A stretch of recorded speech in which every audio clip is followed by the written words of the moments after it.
So let us now write down KCL at Supernode and see what is it going to be. KCL at Supernode V1, V2. So you can see that this is not node V1 or node V2. It is KCL at Supernode V1 and V2.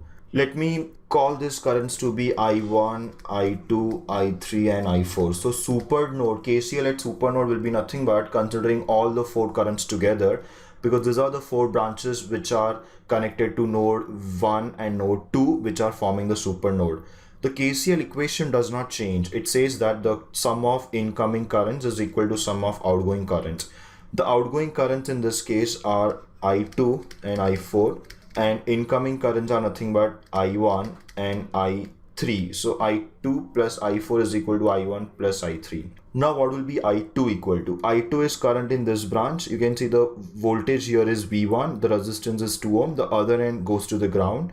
So I2 is V1 by 2 plus I4 is going to be V2 upon 4. So that gives me I2 and I4. What will be I1 and I3? I1 is the current in the branch which already has a current source. You can see I1 is equal to 5 and I3 is going to be equal to 2.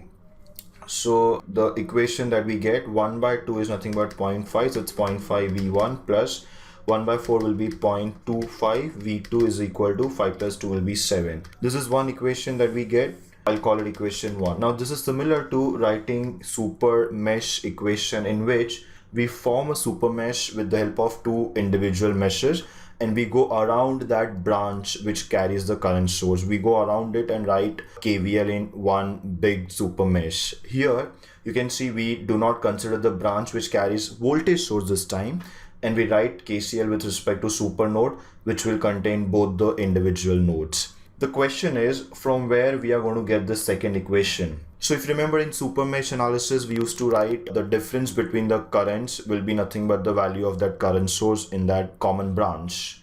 Here also the difference between the voltages V1 and V2 in this case will be nothing but the value of the voltage source in that particular branch which connects the two nodes. So I can write down the difference between V1 and V2 equal to 6 volts. But should it be V1 minus V2 or V2 minus V1? So that depends on how the battery is connected. You can see positive terminal goes to V1, negative goes to V2, and therefore V1 minus V2 is what we write, equal to 6. So that's my second equation. Let me call it equation number 2. So I've got two equations. I can now write solving 1 and 2. So if I solve 1 and 2, let's see what we get. V1 and V2.